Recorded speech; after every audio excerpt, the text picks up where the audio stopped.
Praise the Lord. அன்பான தேவனுடைய பிள்ளைகளே, இன்றைக்கும் கூட ஆண்டவர் நமக்கு கற்றுக் கொடுக்க வேண்டிய காரியம், அவர் விரும்புவது அவரைப் போல நாமும் பிரசங்கிக்க வேண்டும் என்று சொல்லி விரும்புகிறார்.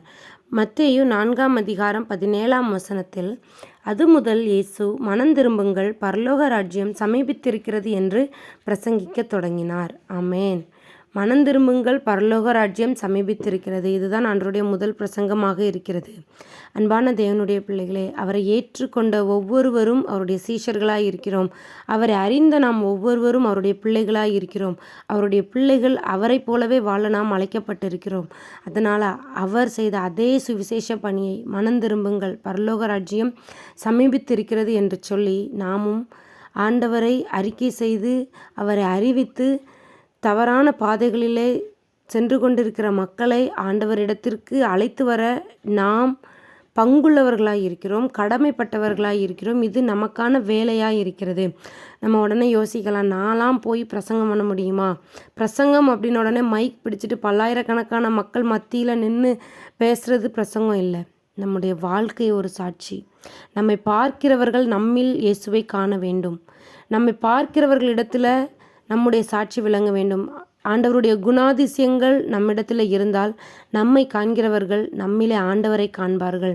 அதே போல் நம்முடைய வாழ்க்கையை பார்க்கும் பொழுது, நம்முடைய நடைமுறைகளை பார்க்கும்போது, நம்முடைய சாட்சிகளை வைத்து மனம் திரும்புவார்கள். அவர்களுடைய ஆத்துமா பரலோக ராஜ்யத்திற்கு சொந்தமாகும். அதற்கு நாம் சாட்சியுள்ளவர்களாய் வாழ வேண்டும். இன்றைக்கு நம்ம சிந்திக்க வேண்டிய ஒரு காரியம், நம்முடைய சாட்சி எப்படிப்பட்டதாக இருக்கிறது? நம்மை குறித்த சாட்சி எப்படிப்பட்டதாக இருக்கிறது? நம்மளை பற்றி ஒருத்தவங்க கிட்ட கேட்டால் அவங்க நம்மளை பற்றி என்னெல்லாம் சொல்லுவாங்க? நம்முடைய குணாதிசயங்கள், கோபப்படுவா, எரிச்சல் படுவா, பொய் பேசுவா, திருடுவா, இவா குடும்பத்தை விளங்கவே விடமாட்டா, இப்படி அநேகம் பெயர்களை நம்ம வாங்கி வச்சுருக்கிறோமா? இல்லை இந்த அக்காவா, இந்த அண்ணனா, இவங்கக்கிட்ட போனால் நமக்கு சமாதானம் கிடைக்கும், ஒரு ஆறுதல் கிடைக்கும், ஆண்டவரை பற்றி அறிந்து கொள்ள முடியும், அன்பானவங்க, உதவி செய்வாங்க, இவங்கக்கிட்ட போனால் நம்முடைய பிரச்சனைகளுக்கு ஒரு தீர்வு கிடைக்கும் அப்படின்னு சொல்லி மனிதர்கள் நம்மை குறித்து சொல்லுகிறார்களா? எப்படிப்பட்ட சாட்சிகளை நாம் பெற்றிருக்கிறோம் என்று சொல்லி நாம் ஒரு நிமிடம் சிந்தித்து பார்க்க அழைக்கப்பட்டிருக்கிறோம். அன்பான தேவனுடைய பிள்ளைகளே, உங்களுக்கு சமயம் வாய்த்தாலும் வாய்க்காவிட்டாலும் ஜாக்கிரதையாய் நம்ம சொல்ல வேண்டிய காரியத்தை சொல்லணும்னு சொல்லி ஆண்டவர் நமக்கு கற்றுக் கொடுக்கிறார்.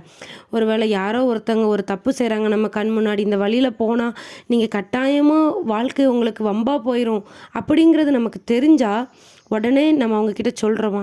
நமக்கு எதுக்கு வேண்டாத வேலை, நமக்கு எதுக்கு வீண் வம்பு அப்படின்னு சொல்லி ஒதுங்கி போகிறோமா?